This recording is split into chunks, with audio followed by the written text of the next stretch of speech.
И мы ведем передачу «Я девочка». А ты знаешь, что для внешнего вида самое главное – это волосы? Да. И сегодня мы с вами посоветуемся с парикмахером-модельером, Который нам расскажет, как правильно ухаживать за волосами. Поехали! Девочки, здравствуйте! Какие вы сегодня красивые! Спасибо. Но я чувствую, вы ко мне пришли не зря. Что-то хотите меня спросить? Да. Слушаю вас. Вот у нас длинные волосы, и они часто запутываются. А что нужно сделать так, чтобы они легко расчесывались? Я так поняла, вы хотите ухаживать за своими волосами, чтобы они были красивые, здоровые, легко расчесывались, да? Да. Я хочу спросить, как вы вообще моете волосы? Ну, я, например, вначале шампунем 2 раза, а потом уже наношу слегка бальзамом. Ой, молодец, очень даже правильно. Ну, я еще порекомендую, чтобы бальзам, например, после шампуня обязательно мазать не от корней волос, а вот именно по длине. Ваши вот кончики, которые у вас очень плохо расчесываются. И после этого они у вас будут шелковистые, мягкие и блестящие. И это нужно сделать после каждого мытья, а не тогда, когда вы вспомните об этом вдруг. А еще порекомендую, чтобы все равно иногда стричь кончики, чтобы они были очень красивые и гладкие. И это нужно обязательно. Скажите своим мамам, что надо хотя бы 1 раз в полгода, особенно длинные волосы, кончики немножко освежать. Как часто мыть волосы? Волосы моем по необходимости, когда они будут грязные. А так, максимум 2 раза в неделю вполне достаточно. Но обязательно опять не забываем про бальзамы. Моя мама не разрешает красить волосы. Она говорит, что нельзя. Но почему? Я могу сказать вам мое мнение. То, что естественная красота, особенно вот ваши. Вот представьте, посмотрите вы свои волосы, какие они у вас шикарные, какие у вас красивые. И вообще сейчас в моде именно натуральные цвета, которые вам дала природа, матушка природа. Лайфхак. Берите крепированную бумагу, замачивайте ее в кипятке и окунайте туда волосы. И волосы ваши покрасятся в цвет той бумаги. Скажите, пожалуйста, а какие можно делать легкие и красивые прически в школу? Ну, я могу сейчас вам показать такую быстренькую причесочку из того, что у вас есть. С этого хвостика. Давайте попробуем. Хорошо.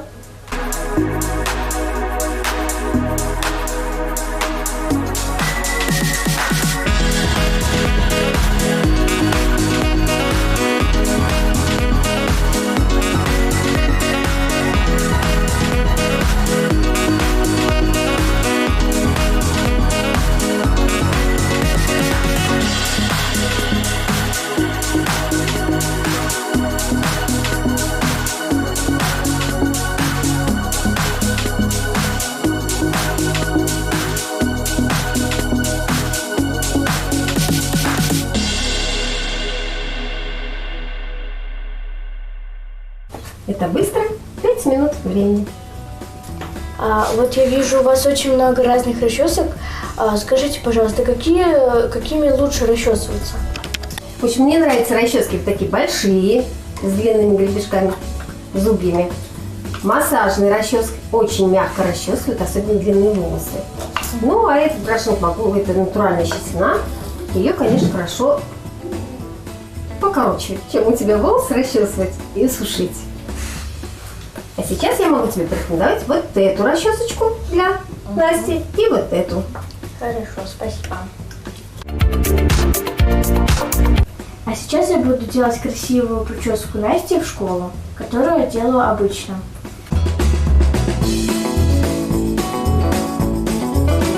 Ань, подожди. Вот ты расчесываешь, между прочим, сейчас неправильно. Для начала мы берем особенно длинные волосы, начинаем расчесывать с кончиков. Сначала кончики расчесываем, всю длину держим, потом выше, потому что когда ты начинаешь расчесывать с корней, ты ее очень сильно дергаешь и травмируешь волосы. Вот, посмотри, как они становятся гладкими. Спасибо.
у меня получилось. Очень красиво получилось и очень хорошая причесочка, ничего не мешает и очень гармонично смотрится. Дорогие девочки, хочу вам сказать, что собранные прически смотрятся намного лучше и красивее, чем распущенные непослушные волосы. Спасибо большое, Елене, что приняла участие в нашей передаче. До новых встреч. Пока-пока. Пока.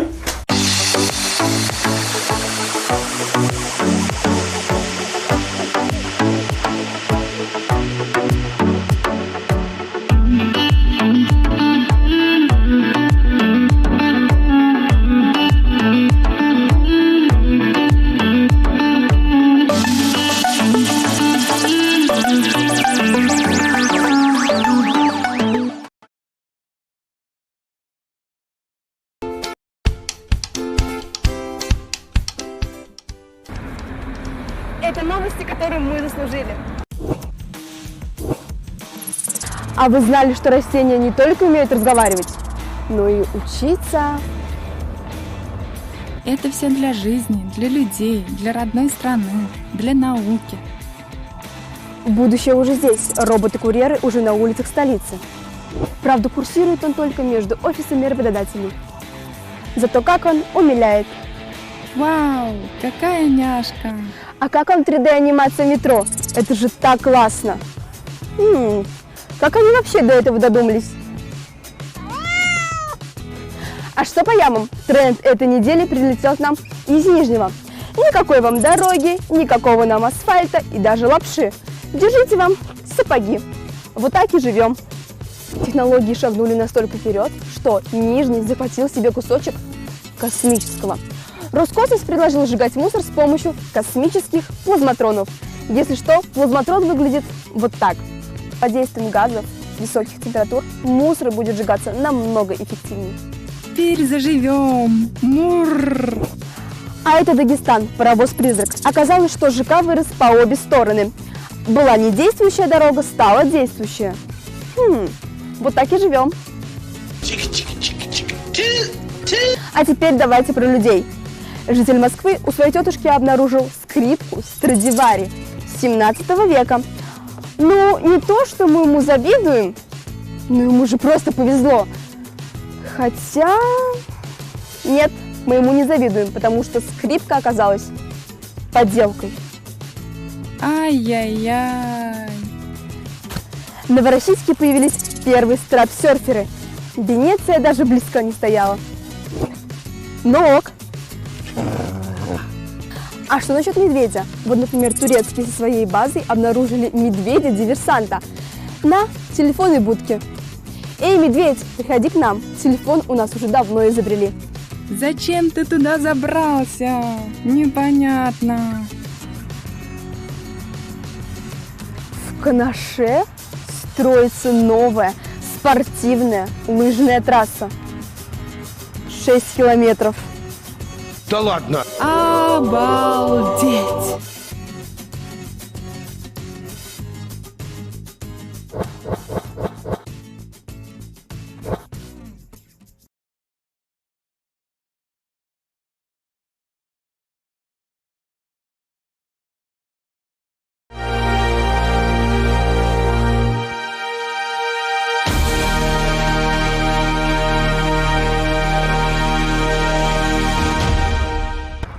Добрый день, дорогие телезрители! А с вами, как всегда, Лада Матвеева и, конечно же, передача «Достояние». Сегодня мы идем в гости к учителю русского языка и литературы, к ведущей программы «40-е роковые» и ряду других передач канадского телевидения, к Светлане Петровне Рассадниковой. Здравствуйте, Светлана Петровна. Вы родились в семье военнослужащих. А откуда вы родом? Я даже не знаю, как ответить на этот вопрос. Я родилась в Германии, в городе Дрезден. Мама и папа, они из Чувашии. Папа из Козловского района, мама с Аликовского района. Ну вот с 56-го года я проживаю в Канаше. А как ваши родители попали в Германию? Их направили после окончания Великой Отечественной войны. Значит, они выполняли секретную работу. они рассекречивали архивные материалы, которые были предоставлены нашей разведкой. И задача у них была одна. Нужно было установить, кто в годы Великой Отечественной войны работал на немцев, на врагов. Очень интересно. А где проходило ваше детство? Детство мое проходило, значит, вот до 5 лет в Германии, а потом мы приехали в Чувашию, потому что обстановка в Германии была очень сложной в послевоенное время, и несколько раз меня пытались украсть. Да, это очень тревожило моих родителей, и поэтому настойчиво они добивались разрешения выехать в Союз. И, наконец, разрешение получили и вернулись на родину. Жила в деревне, пока не было жилья, а где-то в 1958 году мы уже переехали в Канаш. Папа работал в органах. Мама у меня педагог по образованию, но после возвращения из-за границы она сменила профессию, работала на железной дороге. В какой школе вы учились? Я выпускница 2-й школы. Там был замечательный коллектив педагогов. Педагоги были очень сильные. Знаешь, Ладочка, до сих пор я решаю задачи по химии, в пределах 9 класса, задачи по физике, по алгебре, по геометрии. Вот посуди сама, какие знания нам давали учителя 2-й школы. Я вспоминаю с благодарностью всех учителей 2-й школы. Жаль, что ее сегодня нет. Там дом детского творчества сейчас.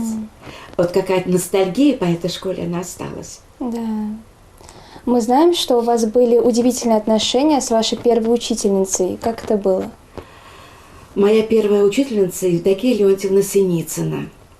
Кстати, ее супруг был первым директором Краеведческого музея. Но, к сожалению, она нас не доучила. Рано ушла и продолжала работу с нами Меркурьева Ольга Ильинична. Тоже замечательный педагог. Мы ее все называли мамой. Вообще мы, дети послевоенного времени, к учителям относились очень трепетно. Мы, наверное, их воспринимали не столько как учителей, а как школьных мам. И я помню, мы маленькие бегали за учителями и кричали «Мама, мама!». Еще в школе у вас была заветная мечта. Осуществилась ли она в будущем? Что касается мечты, Ладочка, тут все было очень непросто. Я мечтала стать режиссером. Мне очень нравилось писать сценарии, вести какие-то мероприятия. Но судьба сложилась так, что я поехала поступать в театральный институт. Над Чувашским театром шефствовал Ленинградский театральный институт. И мы должны были сдавать экзамены в здании Чувашского драмтеатра. Получилось так, что в это время там были гастроли Горьковского академического театра, и нас отправили сдавать вступительные экзамены, не основные, как-то литературу, русский язык, педуниверситет. Я сдала экзамен успешно, на отлично, а потом, я не знаю, как это получилось, но я осталась в пединституте, проучилась месяц, и в институт пришел главный режиссер Чувашского драмтеатра Борис Семенович Марков. И, он сказал, что я должна ехать на учебу в Ленинград. Я девчонка из провинции, очень домашняя. Меня это напугало. Это так далеко от дома. Как я буду жить без семьи, без мамы? Я осталась в пединституте. Но я нисколько не жалею, потому что я думаю, что педагогика – мое призвание.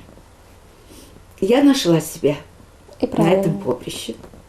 Вот так вот случилось в жизни. Но тяга к режиссуре, она мне помогает. Даже, например, режиссировать урок. И потом, наверное, именно это желание как-то себя проявить, вести мероприятие. И привело меня когда-то на наше канарское телевидение, где я проработала в качестве корреспондента внештатного 10 лет. И вела 2 передачи. «Поэтический портрет» и «40-е роковые». Светлана Петровна, расскажите, пожалуйста, поподробнее о ваших передачах. Валентина Анатольевна Бурлакова пригласила меня вести передачу «Поэтический портрет». И я думаю, это не случайно, потому что я сама пишу стихи, сама сочиняю музыку и сама пою. И я приняла ее приглашение. И так я начала вести передачу «Поэтический портрет». Поставила себе цель найти талантливых людей, вот именно из низов, из народа. И вы знаете, это были интереснейшие встречи. Я вспоминаю, Хабибуллина Ильдара. Это воин-афганец. Вы знаете, настолько проникновенной была эта передача. Она вызвала неподдельные слезы. Слезы были и у меня, и у Ильдара, потому что он рассказывал о том, что пришлось пережить 19-20-летним нашим парням. Он рассказывал о том, как, сжав зубы, они хоронили своих товарищей. Незабываемой была передача с преподавателем физкультуры школы-интерната Федоровым Николаем Ивановичем. С глубоким волнением он говорил о том, с какой болью, скорбью они провожали черный тюльпан. Он говорил о том, что каждый бой – это были потери. И он говорил о том, что хранить друзей по оружию было очень тяжело. И, наверное, под впечатлением, Ладочка, вот этих встреч у меня рождались стихи. «Велика ты, земля, велика, над тобой пролетели века, но уверена, мест не найти, где бы русские не полегли. Трудно счастье дается поныне, но не сломят удары судьбы. Не хочу я, чтоб на чужбине погибали наши сыны». С большой теплотой я вспоминаю наш коллектив, первый наш коллектив. Ираида Андреевна Дрожина, она для нас была идеалом. Мы все стремились в чем-то подражать ей. Она вела передачу «Надежда». «Надежда» на чувашском языке, Надежда Викентьевна Максимова. Очень интересная передача была «Светлица». Ее вела Светлана Юрьевна Иванова. Вообще у нас был очень хороший коллектив, удивительно теплые отношения были у нас в студии, и мы всегда помогали друг другу. Вы поступили в пединститут. Как проходила ваша учеба там? Было очень интересно. Я училась на филологическом факультете. Мы увлекались театром.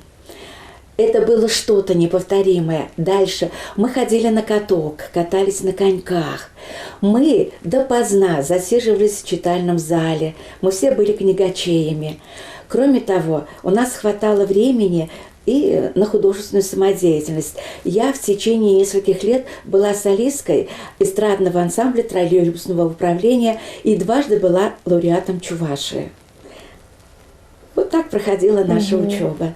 Кроме того, в семье были трудности материальные. Папы не стало, а нас было в семье 4. Нужно было помочь маме. И я устроилась на работу на электроаппаратный завод. Мы с подружкой работали на электроаппаратном заводе, мыли цех. Цех был большой, был исключительно мужской, но удивительные люди там работали. Во-первых, я хочу вспомнить начальника цеха. Он был пожилой человек. Помню, в первый день, когда мы пришли на работу, он собрал весь коллектив и сказал: «У нас работают молоденькие девушки. Если только я замечу ваши недобрые взгляды, грубое отношение к девочкам, вы будете иметь дело со мной». Мы к нему относились как к отцу. И коллектив действительно нас принял. Нам помогали. Воду приходилось носить издалека. Ребята по очереди дежурили, приносили нам воду, мы мыли. И так нам тоже хотелось, чтобы у них было уютно. И знаешь, перед праздником 23 февраля мы с подругой решили отмыть цех полностью. Пол был не крашеный.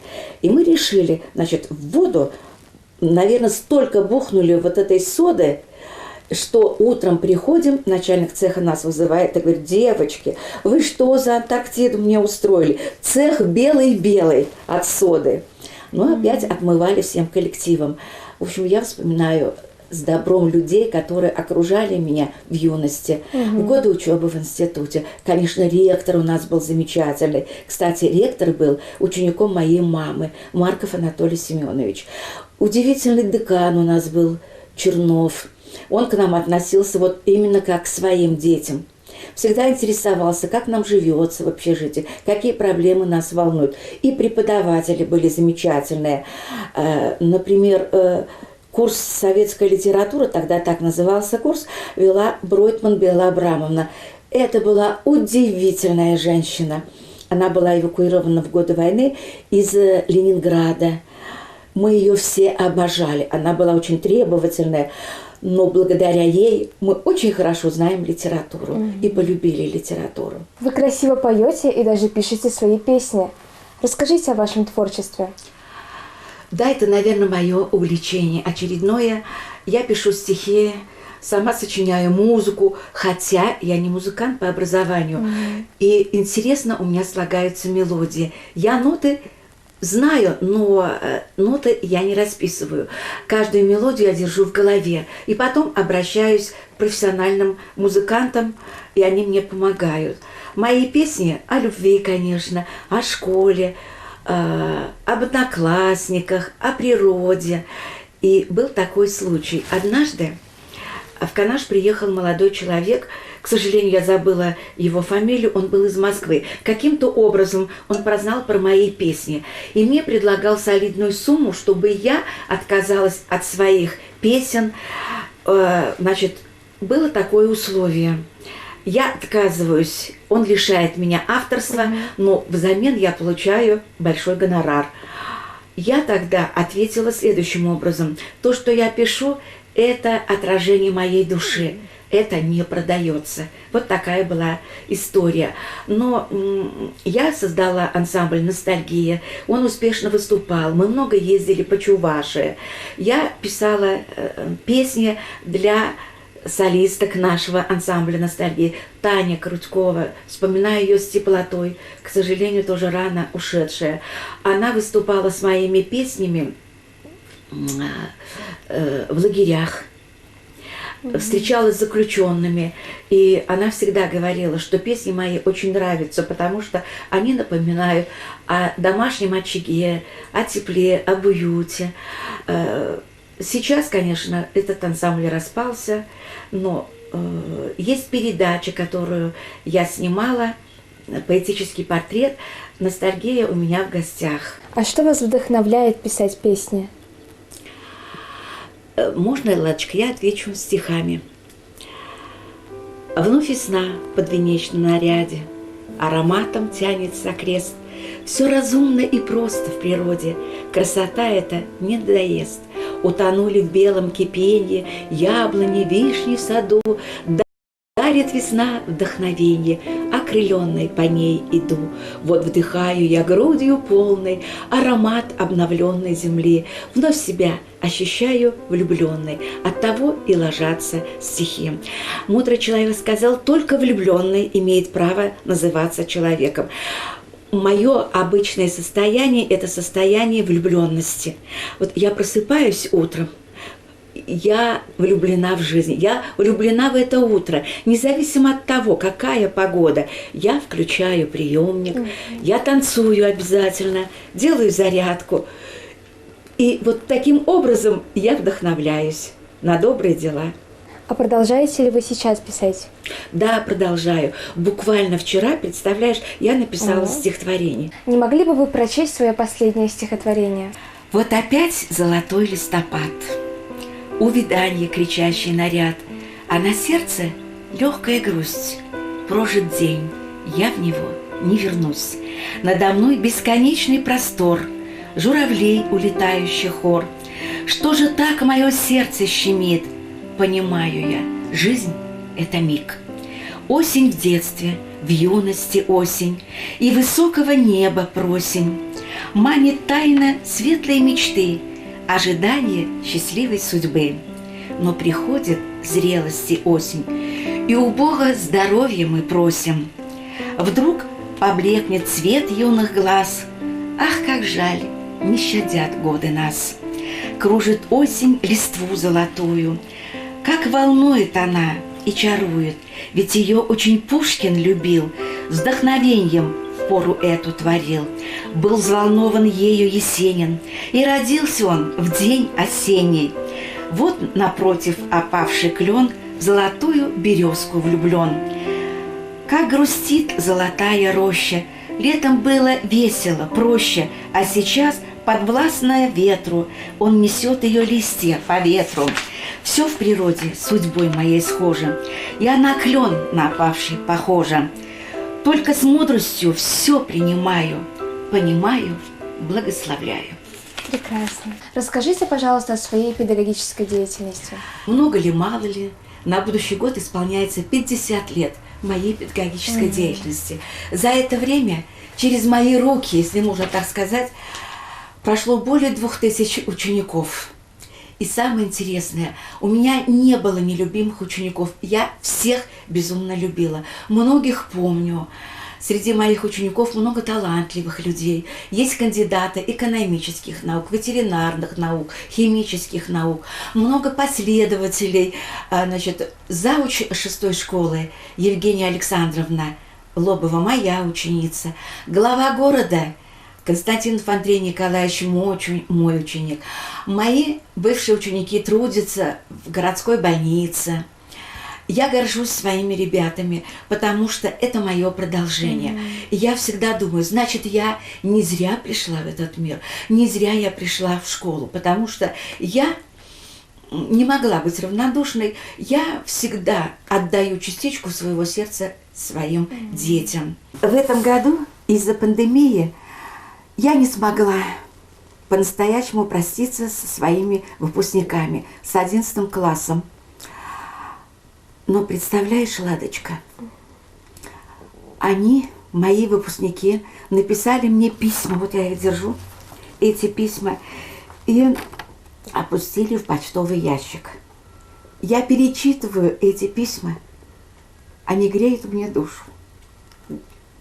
Раз уж вам ученики не смогли выразить слова благодарности лично, сейчас я хочу зачитать письмо выпускника Осиповой Миши. Любимая и дорогая Светлана Петровна, я хочу поблагодарить вас за все те минуты и часы, которые вы проводили с нами, за все то время, которое вы уделяли нам, несмотря ни на что. Вы все делали для того, чтобы сделать нас хоть чуточку умнее и образованнее, и за это я хочу сказать вам огромное спасибо. Хочу пожелать крепкого здоровья и сил. Еще хочу сказать, что вы ко мне можете обратиться в любое время, буду помогать вам, чем смогу. Спасибо вам, что вы были рядом. Мне не будет хватать ваших уроков. Я вас очень ценю и уважаю. Вы самый лучший учитель. А сколько у вас было выпускников? И все ли написали такие письма? В этом году было 19 выпускников. И все они написали письма. Это и Краснов Артем, это Шилов Данил, Илья Федотов, Анечка Алексеева. Кстати, 3 сестрички Алексеевых учились в одном классе. И все они тоже написали. Николаева Полина. Кстати, Полина сейчас учится на филолога в Ульяновском университете. Вот недавно приезжала, очень довольная. Пошла по моим стопам. Ангелина Алексеева, Юлиана Николаева. В общем, все написали вот эти письма. Я их перечитываю. Они трогают меня до глубины души. И они убеждают меня в том, что все-таки я, наверное, не ошиблась, что не поехала в Ленинград на режиссерские курсы, а стала педагогом. У вас интересная система обучения в лицее. Есть гендерные классы. Расскажите об этом. Да, у нас действительно гендерное обучение. Знаешь, Ладочка, я считаю, что это оправдывает себя. Я, например, работаю исключительно с мальчиками. Свой класс у меня 6-й. 25 мальчиков, я их безумно люблю. Они очень разные, шаловливые. Бывает, что они меня, конечно, очень расстраивают, но я им все прощаю. И в этом году мне дали другой класс, тоже исключительно мальчики, 27 мальчиков. Я их тоже обожаю. Значит, основная задача моя, как педагога, работающего с мальчиками, вот именно мужское начало заложить в них. Потому что у женщины и мужчины разные предназначения на земле. И я считаю, то, что в нашей школе открыты такие классы, это здорово. Конечно, работать непросто, сложно. Это требует определенного опыта, но мы учимся. Вообще, человек всю свою жизнь должен учиться. Товарищ учитель, класс к уроку готов. Голова мне Владимир. Если ты хочешь судьбу переспорить, если ты ищешь отрады цветник, если нуждаешься в твердой опоре, выучи русский язык. Мы знаем, что в нашем городе есть места, связанные с вашим именем. Расскажите о них. Да, действительно, Ладочка. Есть несколько мест, которые связаны с моим именем. Прежде всего, я хотела бы назвать сквер афганцев. На постаменте, на котором стоит БТР, высечены слова из моего стихотворения, которое я посвятила Володе Наумову, выпускнику школы номер 6, погибшим в Афганистане. В далеком Афгане полег, остался навечно юным, солдатски исполнив долг. Это, конечно, аллея елок перед голубых елей у Дворца культуры. Это березовая аллея перед 6-й школой. Интересно, вот эту березовую аллею мы посадили с ребятами после вечера, посвященного Сергею Есенину. Ведь любимое дерево Есенина – это береза. И мы посадили эту аллею. Эти березы выросли уже. Раньше на них были таблички с именами ребят, которые посадили эту березу. Сейчас уже эти таблички сняты, конечно. Ну и, конечно, елочки голубые перед зданием 10-й школы. Это мы посадили с моим выпускным классом. Они тоже растут сейчас.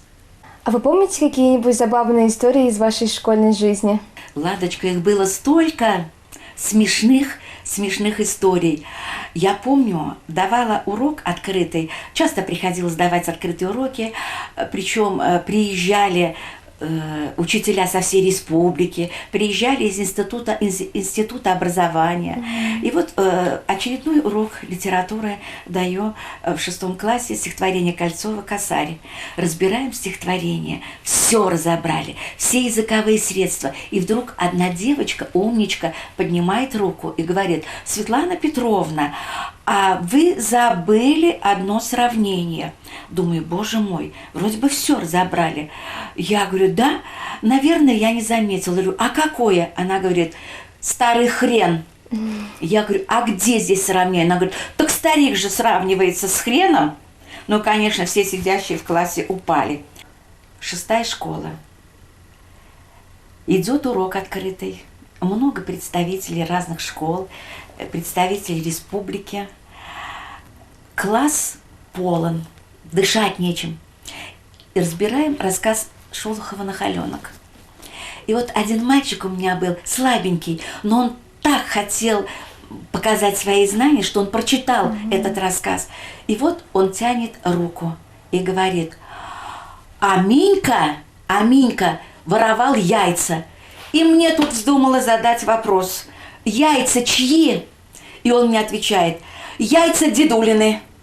Вместо того, что яйца хохлатой курицы. Ну, конечно, опять все очень смеялись. Но зато этот мальчик получил такое удовольствие.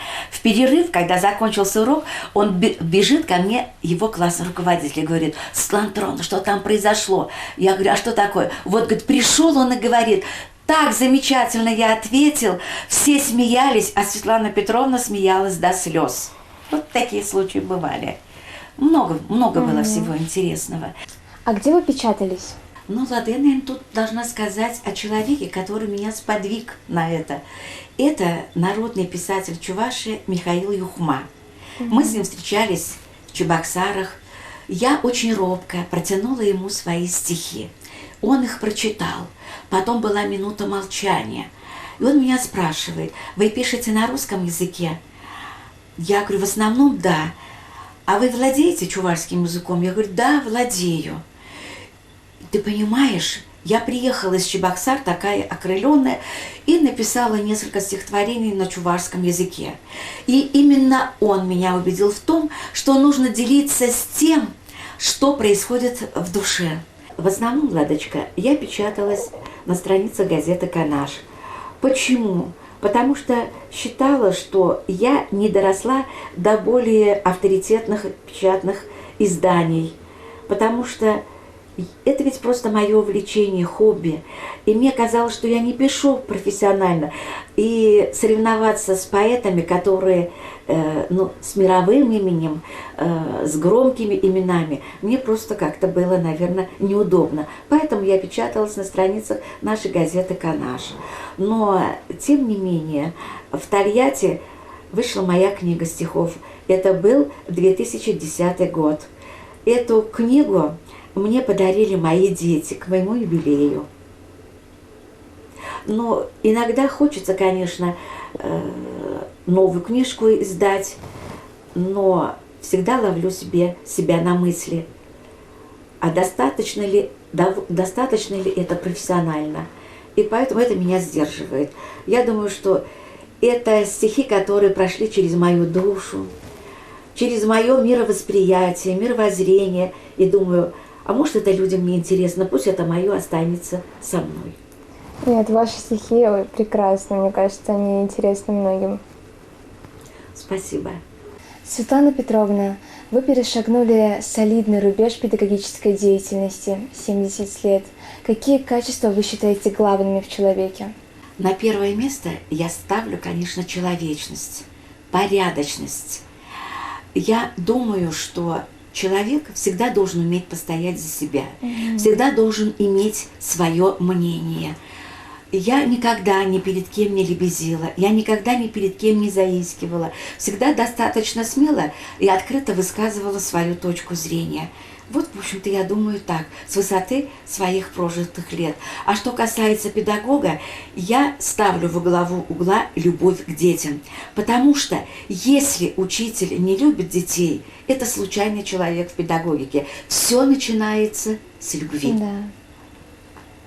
И потом, конечно, профессионализм. Светлана Петровна, спасибо вам большое за это замечательное интервью. Успехов вам и творческих побед. Спасибо большое, Ладочка. Пользуясь случаем, я хочу поздравить все педагогическое сообщество города с прошедшим днем учителем, всем педагогам пожелать творческих взлетов, одаренных, хороших детей. И, конечно, я бы хотела обратиться к сильной половине человечества, уважаемые мужчины. Вы знаете, школа ждет вас, дети скучают по вам. Приходите, пожалуйста, в школу. Вот и подошла к концу наша передача. Светлана Петровна не только прекрасный собеседник, но и невероятно творческий человек. Благодаря ей мы узнали много нового, интересного и познавательного. А с вами была Лада Матвеева и программа «Достояние». До новых встреч!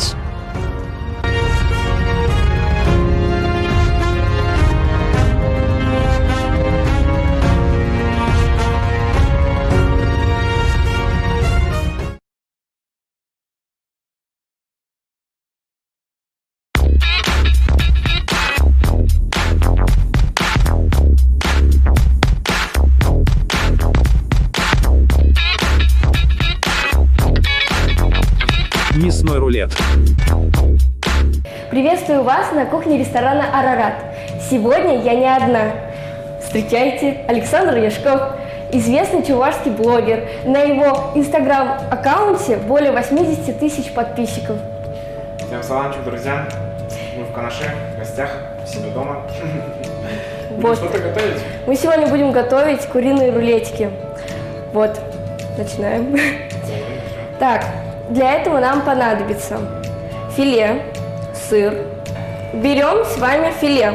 Филе нужно разрезать на вот такие вот, как его, слайсы.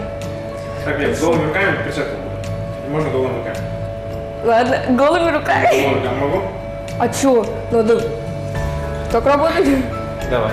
Так, ваша дощечка. Моя дощечка. Ой, ну и вот еще ваша. Итак, даю вам нож поострее. Оп. Давайте нож.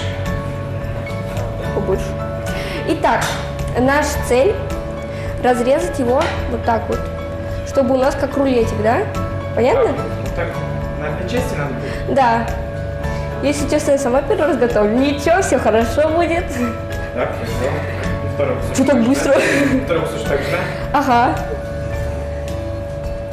Ага. Если маленькая часть будет, мы ее все равно в серединку положим. Ничего страшного.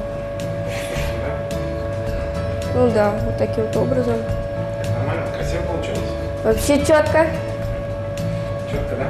Да. Четко, то, что я люблю фразу, да? Да. Я тоже люблю четко. Так, разрезали. Так, разрезали. Теперь у нас есть такая вещь замечательная. Она называется пищевая пленка. Итак, сейчас в сторонку откладываем. Ой, господи. Берем. Я сейчас себе сначала, да, наверное? И потом вам. Господи. Короче, мы сейчас будем с вами делать такую страшную вещь. Называется... Ой, отбивать будем, короче. Я отбивала как-то раз. Ну, это такое. Кого отбивала? Мясо. От кого отбивала? Отбивала. От мяса отбивала? Да. Так. Фу. Итак. Ой, господи, тянем. Она тянется, она тянется. Сейчас сюда кладем мясо. Давай, разрежь что-то. А нет, положим и потом закроем, чтобы... Ладно, кусочки не все надо. Все. Да? Чтобы... А, сверху. Ага. И потом так Понял. мощно. Все. Это тут даже не... Ну ладно. Давайте. Так, упаковываем Так, обратно. сверху, Господи, я сама не знаю, как ее работать. Так, оп. Опа. Четенько. Режем. Звук неприятный. Ой. Прошу молот. Так. Бьем. Я чуть попозже побью. Так, да? Ага. Долго так надо? Надо, чтобы она тоненькая была. Тоненько? Ага. Хорошо, отлично. Так, теперь я принесу. Так, я принесу вещь под названием... Ага, терка. Получается, сейчас даю терку. Это я себе перенесу. Сейчас я попытаюсь побить. Давай, попробуй. Так, и даю сыр. Отрезаю от него чуть-чуть. Он нам понадобится на всякий случай. На крупной терке. Крупной терке, да? Да, Сюда погнали. же прям, да? Так. Или куда? Давайте в мисочку. Можно начинать, а я попробую побить. Давай.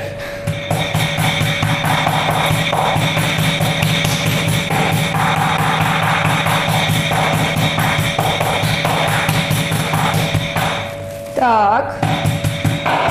Как быстро, как четко.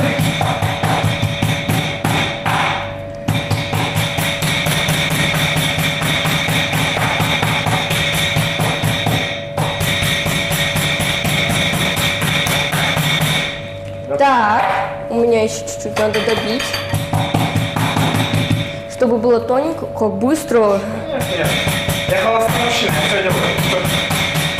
Сам готовлю, сам стираю. Все сам. А вообще, как вы стали блогером? Как я стал блогером? Да. Блогером. Я в Инстаграме зарегистрировался в каком году? В 2015 году. В 2015 году зарегистрировался. Но тогда я не знал, что тогда не было такого блогерства. Меня пригласили на радио, на Чувашское радио. Сегодня говорят, в гостях у нас, говорит, не певец, а блогер. С того момента я начал называть себя блогером. Это уже как 3 года, наверное. 3 года, да. Так работаем. Вау. Интересно. Очень. Так, дальше что у нас? Так, теперь нам надо его немножко оставить. И это нам тоже надо оставить. Мы теперь будем делать маринад. Еще одна миска. Так. Так, для этого нам понадобится 2 столовых ложки растительного масла и 2 столовых ложки соевого соуса. Давай. Итак, что будете наливать вы? Давайте оливковое масло, это у вас. Это масло. Давайте масло. Так, прошу. 2 столовые ложки. Да. А я 2 столовые ложки соевого соуса. Ой. Домешиваем. Так. Раз. Такие разные плотности, так интересно получается. Итак, и сюда я сейчас доправлю Перчика. мощненько так специи. У нас так быстро работа идет. Конечно, все налегке. По красоте. Мне самая любимая фраза сейчас это все по красоте. Да. Можешь тоже использовать, разрешаю. Итак, Так? это же нормально, да? Ну так должно быть, наверное. А, ну я тоже надеюсь на это. Так всегда замачиваем, что мы будем замачивать. Ага. Или как? Да, здесь замачиваем. Так, это вроде как моя, Да. это вроде как ваша. Мы с вами замачиваем и кладем на доску. Ну, даже. Интересно. Да, согласна. Интересно. Получилось? Да, получилось. Такое будет маслянистое немножко. Интересно. А вообще, вот вы когда в детстве, какое самое первое блюдо, которое вы приготовили? Первое блюдо, которое приготовил, Да. даже не помню, может пюре? Как получилось? Конечно. Ну, не помню, конечно. Ну, получилось по-любому. Так у нас тут заканчивается. Еще добавим, что ли? Осталось. Надо еще. Ничего. Давай по одной столовой ложке туда, да? Да. Вот моя ложечка. Или так вот. А тебе без разницы. Так. Масло. Аккуратно так. И соевый соус. Получится все круто. Да. Добавляем. Вообще, эти рулетики должны быть очень-очень острыми. Острыми? Да, но я не люблю острые, как вы. А вы любите? Я не люблю острое. Я и соленый так особо не люблю, и острый не люблю даже. Так, все, у меня готово. Быстро. Конечно. А как обычно ваш день проходит? День проходит с утра, у кого кто-то просыпается, например, обычный человек просыпается, зубы чистил. Я просыпаюсь и иду снимать сторис. Для своей аудитории. Пожелать хорошего дня, отличного настроения, поделиться энергией. Так работаю каждый день. Ну, это блогер уже это не хобби даже, это как профессия считается. Да, кстати, его уже считают как профессию. Да. Так, и дальше у нас что по плану? А я уже все испачкала, неважно. Итак, у нас тут сметана. Так, Добавляем. Прям так аккуратненько, господи. Добавили. И майонез. У нас такое калорийное блюдо будет. Но вкусное. Хорошо. Ты делала такое? Нет, я готовила отбивные, но это была свинина у меня. Свинину, например, также готовила, но у нас-то рулетики, у нас вообще другое. Так, перемешиваем. И добавляем снова специи. Снова у меня все жирное. Господи. Вот таким вот образом. Ну, вообще... Перчик, конечно, у тебя блестит, смотри как. Это шик, мода, блеск, новый чё? тренд. Ну, давай задавай тренды. Да. А вообще вот ТикТок у вас как? ТикТок сейчас снимали, вот вчера снимали, мы вот у нас своя команда, где мы собираемся, у нас 5 человек основные. Вот мы постоянно собираемся, снимаем ролики. Вчера снимали, вот целый день вчера снимали ролики. Помидор Так, нарезаем кружочками. Кружочками? Да. Все по красоте. Все по красоте, да. Итак, сейчас я тщательно перемешаю, чтобы все четко было. Вообще красота. Красиво так. Где научились готовить так? Везде готовим. Так, а вы чаще где кушаете? В ресторане или дома готовите? Ну, с утра я завтракаю дома. Завтракаю дома. С утра каша у меня, овсянка с утра, гречка, может, рис. Каждый день стараюсь чередовать. А ужинаю, да, дома редко. Дома редко. Круто, мне бы такую жизнь. Ну нет, мама вкусно готовит. Ну вот, если есть. А я в городе один. Один вот. Живем так дальше. Девочки ищем. Тише. Холостой. Так, начнем. Так, что мы делали? Мы с вами сделали так, да? Теперь у нас есть вот такая вещь, да? Соус. Обмазывать, да? Да, мы будем им обмазывать. Так, вот. Ой, сейчас большую или маленькую? Давайте большую. Хорошо. Ой, аккуратненько поставим. Сейчас приберемся здесь немножко. Берем. Чтобы было чисто. Просто обмазываем, да, и все? Обмазываем вот таким вот образом. Сейчас беру и вот таким вот образом вот здесь обмазываю. Жирненько можно, вкуснее будет. С одной стороны только, да?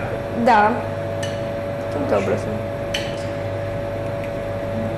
Интересно только. А вообще, я вижу то, что на вашей странице, то, что вы очень много путешествуете. Да, ну в этом году не так много, конечно. В прошлом году мы в 13 стран посетили, в прошлом году.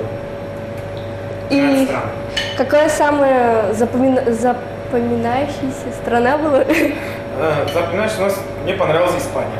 Так географию можно выучить. Уже интересная география. Так. А вот когда маленький был, вас родители там заставляли готовить там что-нибудь там? После Такого не было, чтобы заставлять. Ну, не заставляли, а просили. Когда дома никого нет, наверное, может, тогда сам готовил, а так дома в деревне так не особо мама готовит. В городе сам готовлю, да. Можно пожирнее. Вот тут пожирнее вот. еще, да? Да. Хорошо. Итак, далее я беру вот таким вот образом штучки, складываю сюда. Так, у меня много уйдет сейчас, да, получается? Так, будем по одной, наверное, складывать. Как упадет. Хватает, не хватает? А, хватает. Отлично. Одной не хватило, да. Не хватило. Делись. Хорошо. Так. Так. Сыр. Сыр. Берешь. Тоже сверху, да, вот так? Вот так вот, да. Господи, как мы быстро готовим. Когда двое, всегда быстрее. Это факт. Итак. Все должно получиться очень вкусно. Красиво. Да. Мне так нравится. Это вообще можно использовать как обед и как ужин. Вот так что, если вдруг вы будете дома сидеть, вспомните меня и будете готовить. Так, мы с вами сделали. Аккуратненько так сюда. Наташа, что тебя сподвигло на это дело? Интересно очень. Меня сподвигло на это дело. Что меня сподвигло на это дело? Я поняла, что я люблю готовить, оказывается. Я просто часто дома химичу. Мне мама всегда говорит, что ты химичишь? Ну, я вот химичила, да. Ну, короче, вот, ну, я такая говорю, такая, ну, давайте это снимать будем, как я химичу. Ага, все круто. Так, наша цель теперь это все завернуть. А, тут, да? Да, это же рулетики как-никак. Аккуратно, аккуратно. Я тоже боюсь. И складываем, у нас появилась противень, кстати, да, вот она. И мы складываем вниз швом. Швом вниз, да? Да, ну да. У нас тут хватит? Хватит. Если не хватит, еще принесу.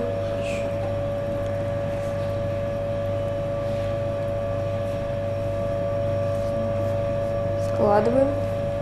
Вроде все хорошо. А все хватит даже. Хватит, как раз вместе. Теперь ставим эту всю массу в духовку, разогретую до 220 градусов на 15 минут. Отлично. Идем. У меня все грязно. Ставим. Так, давай откроем. Ой. Горячо. Согласная? Сколько ставим? Так, На 10 минут. на 10 минут закрываем. Горячо. Потом мы вытаскиваем и ставим потом снова на 15 минут. И тогда уже полная готовность будет. Угу. Это делается для того, чтобы сок хорошо впитался. Кстати, а как такое прозвище придумали? Богатырь? Да. Не знаю, вот я хотел просто сделать богатырь, а богатырь 21. Потому что 21 регион и 21 февраля день рождения. Да. Интересно. Да. И уже как зарегистрировался, такой же никнейм получается. Угу. Именно ни разу. Вот это круто. Вот я хочу вести свой блог, но я не знаю вот вообще как начать, потому что у меня нету... Сам ее веди. ТикТок веди, сейчас ТикТок у тебя хорошо пойдет. ТикТок сейчас круто снимать. У меня вообще нет каких-то идей, нет какой-то Да, просто, основной... вот ты считай, это снимаешь, просто приколами вот так и показывать, как ты готовишь, и все. Да. И подписчики наберутся? Конечно. Один ролик залетит, нам несколько миллионов, и все, подписчики пополнят. Клево. Я учился 2 курса ЧГУ на географа как раз. Ага. Потом пошел в армию. Ага. С армии пришел, дальше не учился. Что-то не захотелось мне дальше продолжить. Я хотел телепереводчика, одна переводчика, она была... Типичная история блогера.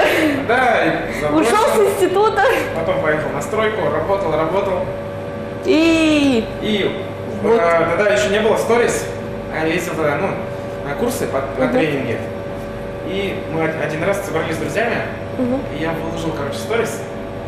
Едем на тренинг, а мы ехали на работу в Московскую область. И первый день мы как отработали. Вечером я выложил фотографию, то, что сегодняшнего, не фотография, а видео, то, что сегодняшнего буду делиться видео. То есть как прошел тренинг, мы хотя работали. Вот тоже своеобразный тренинг. И все, после этого начал выкладывать каждый день ролики. В течение 12 дней я беспрерывно выкладывал ролики. Запустили челлендж, там, приседали там у меня, в Америке приняли челлендж. Вообще круто было. После вот там понял, что это нормально. Первый раз я заработал деньги на Инстаграме, это в 2018 году, где-то вот в феврале. То есть деньги... Деньги начали тогда идти, да. У нас на заработок у меня сейчас именно идет вот с Инстаграма, с рекламы как раз. В ТикТоке сейчас не так сильно, но в ТикТоке тоже вот раскачиваю, потому что ТикТок тоже какая-то аудитория переходит на Инстаграм. Планируете, вот получается, там какие-нибудь гайды выпускать?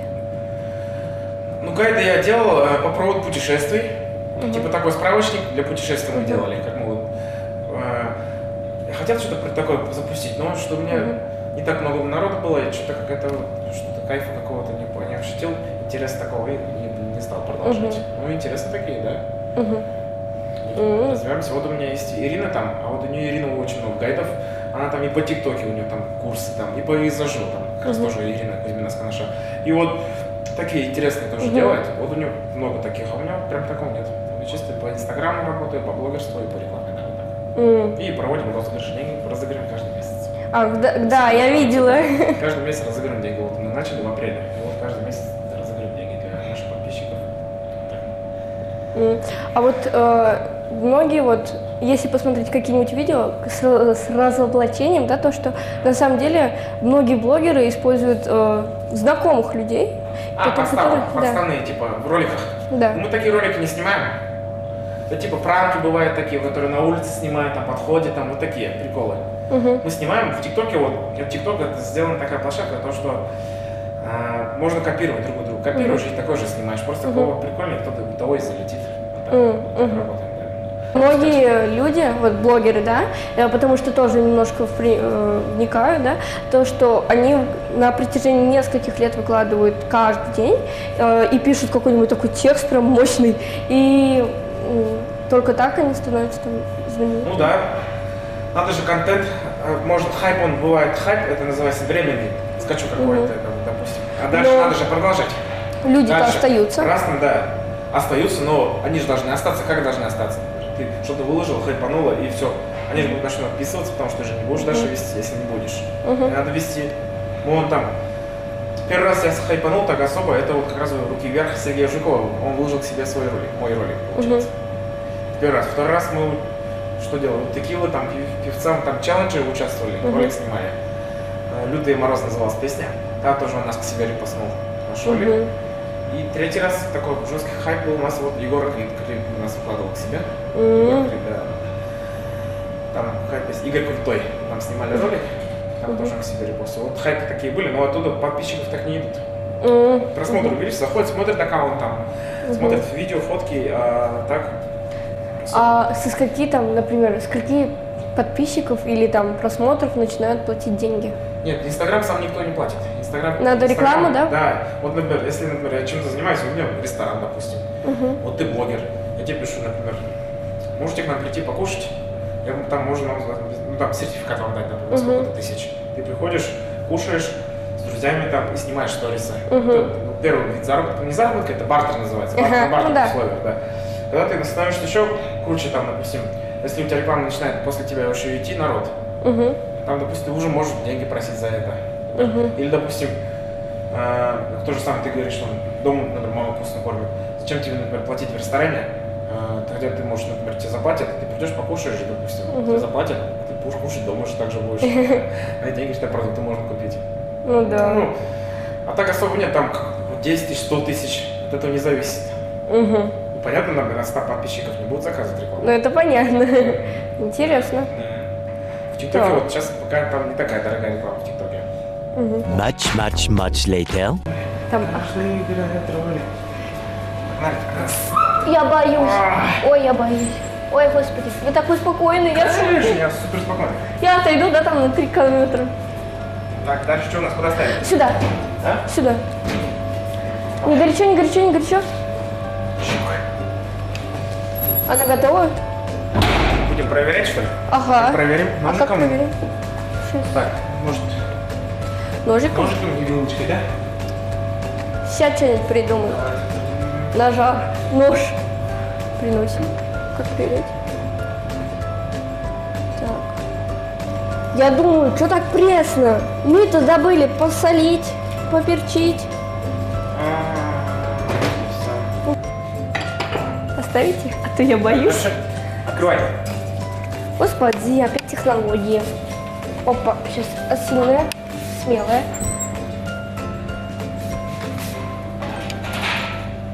Есть. Ура! На 5 минут. Да. Ставим? Ставим. Таймер на 5 минут. Таймер на 5 минут. Хорошо, 5 минут, 0 секунд. Отсчет идет. Отсчет идет. 2000 years later. Утаскиваем, все, и ставим, да? Все, туда уже можно. Бежим, бежим. А, туда, туда, туда. А, туда, что ли? Ага. Давайте.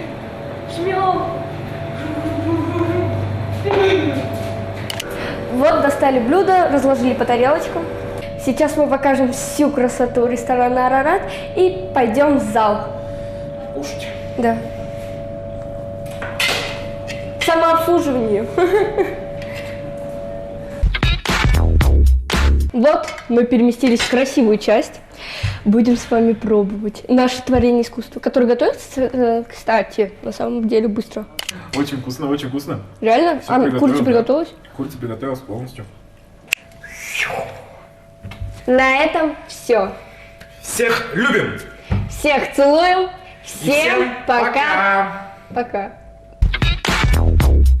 Вот и закончили мы готовить наш кулинарный шедевр. Большое спасибо хочу сказать Александру Яшкову за то, что пришел и заснялся. И большое спасибо хочу сказать ресторану «Арарат», который выделил нам большую кухню и зал. И просто большое спасибо. Оту. Неудачные дубли. Вот нормальный человек по санитарным нормам работает. Не то, что я. Мы серьезные люди, мы умеем убирать. Я люблю мыть посуду. Но это не про тебя, да? Это не про меня. А сейчас я покажу вам магию. Что, чисто? Второй раз. Да, хозяюшка. Тун-туру-ру-ру-ру-ру. Туру-ру-ру. Ладно, сейчас. Слушай, будем, нет, мы сегодня. Все, танцуй. Раз, два, три. Ну! Что с тобой на улице делать, скажи-ка мне. Мы Почему мы на улице? Ты же сказала, внутри где-то будем кушать. Ну, мы сначала накормим людей, а вообще мы просто выход не нашли. Ой, давай. вход. Вход, ищем вход. Пойдемте людей кормить. Не-не-не, надо накормить. Будущий жених будет смотреть, потом такой, когда я маленькая была, будет говорить: хозяюшка, а я там буду уже потом нифига не готовить не буду. У меня будут там всякие домохозяйки. Гость уехал. А наш посыпать посуду. Вот так вот и живем.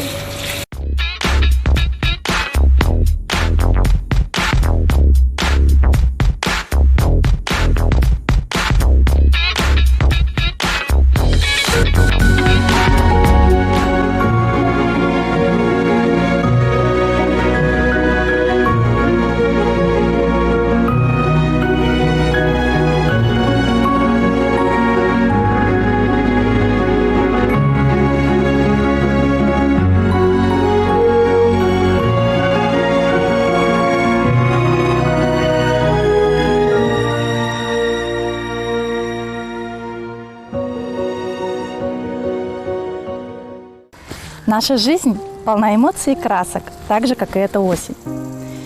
Друзья, с момента последней передачи прошел год, и за этот год очень много чего изменилось. И самое главное – это то, что мы с моим мужем стали еще раз родителями. Теперь у нас 3 сыночка и лапочка-дочка. И знаете, я очень хорошо поняла, что родительство – это очень-очень-очень важно. И готовиться к нему нужно более осознанно. И поэтому очень хочу отснять для вас серию передачей про родительство. Подготовка к беременности, ведение беременности и роды. И начнем мы с самого важного. Начнем мы с социальной поддержки. И я Евгения, и эта передача «Мама в Кубе». И сейчас мы с вами находимся в Канашском межтерриториальном медицинском центре, где специалист по социальной работе кабинета кризисной беременности Микусов Надежда Владимировна расскажет нам, на какие же пособия и выплаты имеют право наши женщины. Надежда, здравствуйте. Здравствуйте. Расскажите, пожалуйста, какие выплаты могут быть предоставлены как будущим мамочкам, так и уже мамочкам с детьми? Все женщины, которые уже имеют детей или которые готовятся стать мамами, имеют право на такие выплаты, как единовременное пособие по рождению ребенка, единовременная выплата за раннюю постановку на учет в ранние сроки беременности в женскую консультацию до 12 недель, ежемесячное пособие до 1,5 лет, также выплата материнский капитал, компенсация на питание кормящих матерей, компенсация на питание беременным женщинам, а также многие другие выплаты. А куда нужно обращаться женщине, чтобы получить эти выплаты? И когда нужно обращаться? Когда уже появился ребенок или когда она забеременела? Чаще всего мы женщин направляем в отдел социальной защиты населения по адресу улица Чкалова, 17. Но работающие женщины могут получить свои выплаты через работодателя. Как рано нужно обращаться за выплатами, это зависит от того, какую выплату женщина хочет оформить. Одной из первых выплат является компенсация на питание беременной женщине. Эта компенсация выплачивается через органы соцзащиты в случае, если у женщины в семье доход не превышает 1 прожиточного минимума. Эта выплата выплачивается с 12 недель до момента родов. Для оформления данной выплаты необходимо обратиться в отдел социальной защиты и собрать следующие документы. Это заявление, справку от врача и женской консультации с предполагаемой датой родов и справки о доходах всех членов семьи за последние 3 месяца. Есть еще одна выплата за раннюю постановку на учет. Такая выплата выплачивается в том случае, если женщина обратилась в женскую консультацию на ранних сроках беременности, а точнее до 12 недель. Для получения этой выплаты женщине необходимо взять справочку у своего врача-акушер-гинеколога о том, что она встала на учет в ранние сроки беременности. Затем эту справочку она должна предоставить своему работодателю, поскольку данная выплата выплачивается только трудоустроенным мамам. Выплата составляет 675 рублей 15 копеек. Выплачивается она в течение 10 дней после того, как женщина предоставила своему работодателю данную справочку. И когда ребенок рождается, далее какие выплаты? После рождения ребенка мама может обратиться в органы социальной защиты населения за следующими выплатами. Это единовременная выплата за рожденного ребенка 18 004 рубля 12 копеек. по уходу за ребенком до 1,5 лет. Минимальное пособие 6751 рубль 54 копейки. Если это первый ребенок в семье, то ей необходимо оформить путинские выплаты, так называемые, до 3 лет ежемесячно. На сегодня эта выплата составляет 9541 рубль. Если в семье родился второй ребенок, существует тоже такая же выплата 9541 с рождения до 3 лет, но она выплачивается из средств материнского капитала. Если в семье родился третий ребенок, существует так называемая в народе игнатьевская выплата. Это в связи с рождением третьего и последующих детей, которая на сегодняшний день составляет 9851 рубль. Оформляется она в органах соцзащиты населения. Для этого необходимо предоставить маме справки о доходах, заявление, копии свидетельства о рождении и копии своего паспорта. Я слышала, что сейчас все пособия будут перечисляться только на карту МИР. Это верно? Да, это верно. Действительно существует такой закон. С 1 мая 2019 года все детские пособия и пособия по материнству должны перечисляться только на карту МИР. В чем преимущество этой карты? Это то, что приходит СМС-уведомление о поступлениях, зачисление средств происходит в течение 5-30 минут, а также удобство оформления для получателя. Мама должна в отделе соцзащиты предоставить только номер карты. Ну, никаких реквизитов больше нет. Не нужно ходить в банк, брать выписку из лицевого счета, только назвать шестизначный номер карты МИР. Друзья, это очень удобно, потому что раньше действительно всегда требовались выписки из банка. И сейчас очень активно везде говорится, да, о материнском капитале. Расскажите нам про него, пожалуйста. Да, действительно. Сейчас выплачивается материнский капитал не только на второго ребенка, как раньше, но и на первенца. Материнский капитал выплачивается через пенсионный фонд. Но с 15 апреля женщинам не нужно ходить, оформлять, собирать документы на сертификат материнского капитала. С 15 апреля 2020 года Пенсионный фонд перешел на проактивное оформление материнского капитала. Что это значит? Это означает, что после того, как получили свидетельство о рождении ребенка, на основании его данных и на основании данных СНИЛС мамы автоматически формируется материнский капитал, и в госуслуги, в личный кабинет маме приходит уведомление о том, что она имеет сертификат на сумму 466 617 рублей, это на первого ребенка. На сегодняшний день на второго ребенка материнский капитал составляет 616 617 рублей.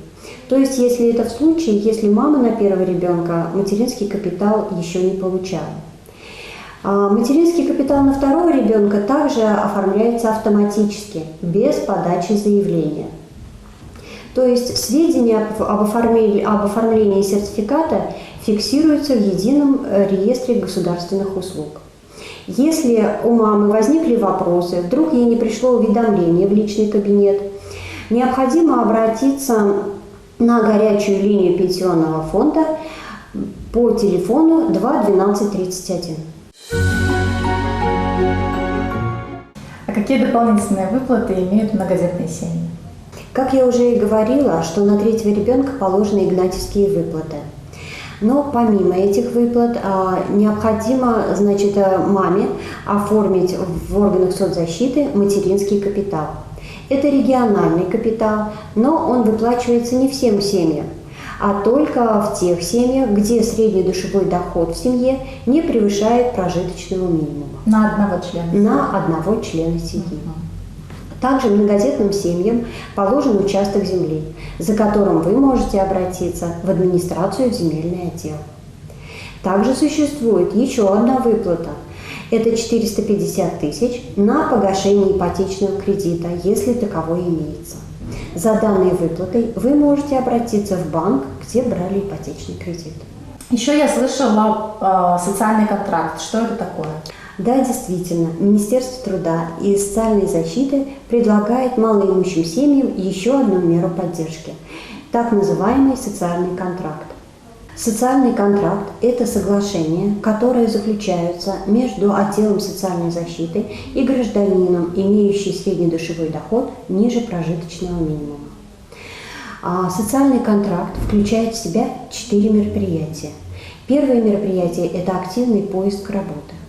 Второе, если гражданин хочет обучаться, менять профессию, может быть, пройти ему нужно стажировку, это вторая мера поддержки.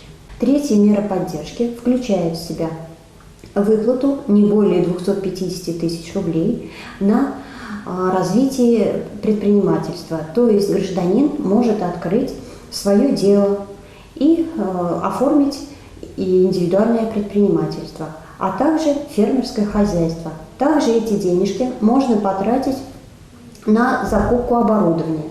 Но, естественно, за полученные деньги нужно будет отчитаться, как и куда вы их потратили. Очень удобно в наше время. Кто хочет начать старт, да. Вот как раз государство помогает в этом. Также в социальный контракт включено 4-е мероприятие. Оно включает в себя поддержку семей с детьми-инвалидами, где есть родители-инвалиды или один из родителей инвалид, а также многодетные семьи, имеющие 4 и более детей. А что это за помощь многодетным? Это выплата в размере 10 134 рублей, выплачивается ежемесячно, пока действует соцконтракт. Какие документы нужны для получения выплат? Как узнать список этих документов? Для каждой выплаты пакет индивидуален. Когда обращается женщина к нам в женскую консультацию, акушер-гинекологи направляют ее к специалисту по социальной работе, то есть ко мне. Я женщину консультирую, мы заполняем социальную карту, и я предоставляю в связи с ее ситуацией пакет документов. За дополнительной консультацией женщина может обратиться в отдел социальной защиты населения по телефону. Но еще я знаю, что можно зайти на сайт социальной защиты города Канаша и посмотреть там список документов, а также скачать бланки заявлений, заполнить их и обратиться уже в органы. Ну и, друзья, я думаю, многие знают про пониженные ипотечные ставки для многодетных семей, также выплаты с 3 до 7 лет. Пользуйтесь. И если вдруг у вас какие-то возникли вопросы, вы можете всегда их задать, позвонив в нашу студию. До новых встреч, друзья! Я была очень рада вас видеть. До свидания.